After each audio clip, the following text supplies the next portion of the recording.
Hello and welcome to Mastermind Academics. In today's video, I'm going to give you a walkthrough on Cesim Global Challenge. And before that, Mastermind Academics is offering tutoring services. So if you need help in Cesim or any other simulation, text me on the email in the description or on that WhatsApp number and I'll sort you out. Thank you. So first things first, we're in round 7 of the simulation at the moment, and I'm just going to give you a walkthrough on how you can pass the sim round 7. Our team is grey, so straightforward we can go to our decisions, go through the market outlook. What does the market outlook do? Actually, the market outlook normally shows us what customers really want or what the market really wants in maybe in a particular round. So for this round, if we start with the demand, you can clearly see that under the demand part, we are being told the sales growth is between 8% and 15% in all the markets. Just a reminder to you that in this Cesim business simulation, our markets are USA, we have Asia, and we'll have the last one, which is Europe. So we are being told that the demand will be between 8% and 15%. Maybe the highest will have 15% and the lowest should have 8%. So that's it. And then in line with the previous information, growth figures are leveling off. Remember that we are coming to the end of the simulation because the simulation will end at round 8. So that means that we are coming to the end of the simulation and the growth rate is really leveling off. Next, about the cost, we're being told that there was a conflict between the US and China, and that war was called the trade war by the media. And now the situation has led to increase in tariffs. So the increase from USA to Asia and Asia to USA are now at $25. What does that mean? That means that when we go under logistics, we have the transportation costs or the tariffs. So for products to be transported from one market to another market, we really need to know the cost of that transportation cost so that we can work with the lowest transportation cost to avoid spending much. Next, we have the finance part. And under the finance part, the USD gains on both the Euro and the RMB. Interest rates fall in all the three markets. So in all the three markets, the interest rate have a fall. The next is the sustainability. Another sustainability, you can clearly see that in the USA, the damage caused by hurricane has been repaired and the wind power capacity is restored. So meaning everything at the moment in the USA market is now fine. So that's all about the market outlook. These others are just maybe not really important. So after knowing what the market outlook needs, you can start by the demand part. And under the demand part, we have the three markets here. We have the USA, the Asia, and the Europe. But before that, I want you to take through the last round's results so that we can know which decisions are we going to make at the moment. So if we open the last round, first things first, you can see that our team here is gray. And our sales revenue for last round, which is round 6, is 2,521,743. All values are in K, so this means that this 2,521,743,000. So that's it. And then we have the costs and expenses, whereby you have the variable production costs, you have the feature costs, you have the contract manufacturing costs, all that, and then also you have the promotion. Maybe you can compare our promotion with that of others. Then you have the operating profit before depreciation. Then you have the operating profit EBIT. Then you have the profit before taxes, and then the profit for the round. This is now after taxes. We have the balance sheet for all our markets: the USA, the Asian market, and the European market. Also, we have the profit and loss statement for all our three markets. And what's important here is something called the market reports, whereby we are going to see which technologies are we going to use maybe in a particular market. So like for the US market, you can see technology 1 is the one that we're going to use, and technology 2. And you can compare the prices, maybe the prices of which we're going to sell our technology 1 and the prices at which we're going to sell technology 2, based on what other people are selling at. So we normally use maybe the fair, maybe a fair price so that we can sell more of our products. So we have also the market price for Asia. And in Asia, we are selling technology 1 and technology 3. And these are the amount of money or the selling price that we used in the previous round. So you can clearly compare the selling price of our group and that of others, and then come up with a fair market price for our products.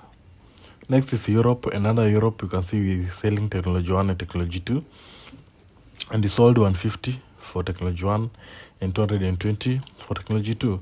You can see that we had the highest number of products sold. We are the leading with 1,384. So that's it. So that's all about the report. And if you go back to the simulation, I'm going to take you through how we shall now be making our decisions. So we shall go to decisions. And then we have the demand part. And under the demand part, we have the USA, the Asia, and the Europe. Here we have the total demand in the last round. Remember, we have the last round and then we have this round. You have been told that the predicted market growth is predicted to be between 8 and 15. So you can feed in your values here.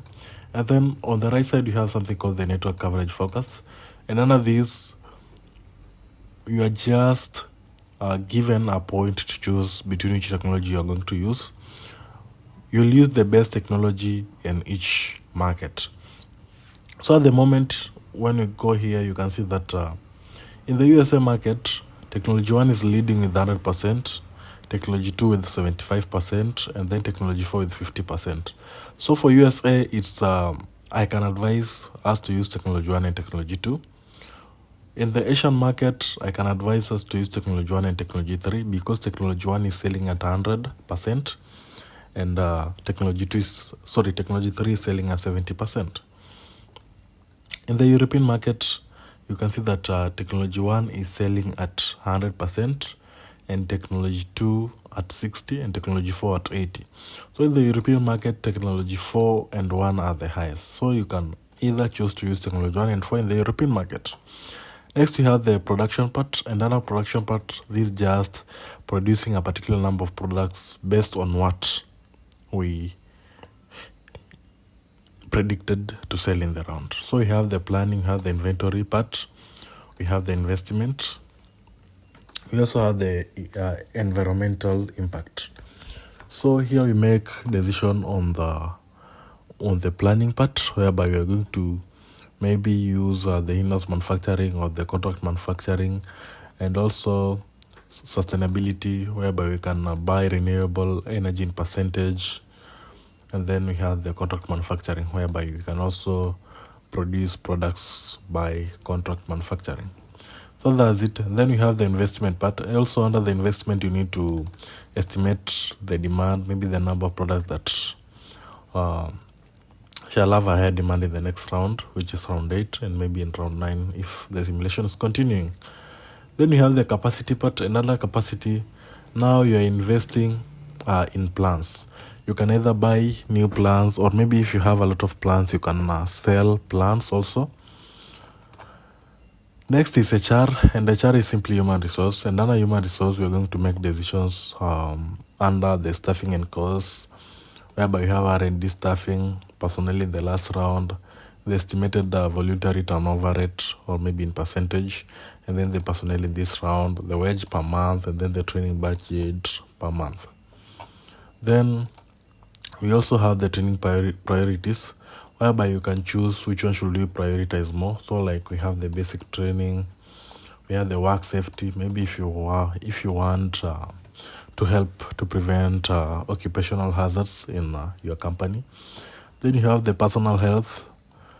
Then you have the non-discrimination policy. Maybe this maybe based on gender. We have the race, we have the age. Then you have the ethics and anti-corruption. Now this is where we are dealing with the efficiency and maybe the minor impact on personnel turnover, or maybe a major impact on the public image. Next is the R&D. And under the R&D, remember this now, we are talking about the in-house development and the buying of new technology. So you can either choose to buy new technology for our technologies, or you can also develop our technologies in-house by in-house development. Next is marketing. Another marketing plays a very, very big role in the simulation, because now this is where we are going to make decisions on the price, the promotion, maybe the number of or the amount of money you are going to spend on promotion. We also have the amount of money that we are going to spend on maybe the number of features. So at the moment, Technology One in the USA market, this is the market USA. You can see we are using 9 as the number of features, the total number of features. And also under the marketing, you can see the selling price is 185 and the promotion is 22,000. And maybe the estimated gross profit is 95,977. And on the other side, for Technology 2, we are selling number of features 6, selling price to 20, promotion 15,000. And the estimated sales revenue is 421,000, and the gross profit is 138,556. When you go to the next market, which is Asia, still the same, the number of features, the selling price, the promotion, and then you can see the projected gross profit, like at the moment is 36,720. For the Technology 3, you can see it's selling more, and the gross profit is 332,463. So that's all about marketing. And also when you go to Europe, it's still the same thing. Now logistics simply helps us to reduce the transportation costs for our products. When you heard about when I said about something about the tariff costs, this is what I was talking about. Remember, we have the transportation costs including tariffs, and we are being told that for Technology One to be transported from USA to Asia, that's $41. That's the charge. And Technology One from USA to Europe is 12.6. And remember that under logistics, we always want to use the easiest route to transport our products. So the easiest route should be the cheapest. The cheapest route is the better one. So at the moment, we shall transport. USA is the producer, so it will be from USA, the first one, to Europe because it's cheaper, then from Europe to Asia. When you go to Asia, we shall transport from Asia, which is the producer, to Europe, and lastly to the USA market, which is the last one.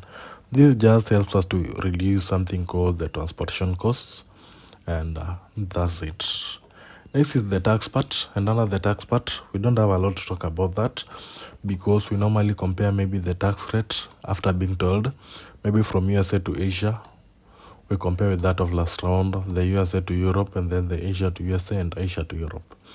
Next is the finance, and finance plays a very important role under the simulation, because you can either take the long-term debt. On this side we have the long-term debt, and then the other side we have the internal loans. So for you to take maybe the long-term debt to finance our company, you use the positive side. Maybe you can take maybe a long-term debt of 20,000. So that simply means that you are using the positive sign, so that's taking a loan. And if you want to repay a loan of let's say 100,000, you shall just write negative 100,000 minus and then 100,000. That means that you are paying a loan of 100,000.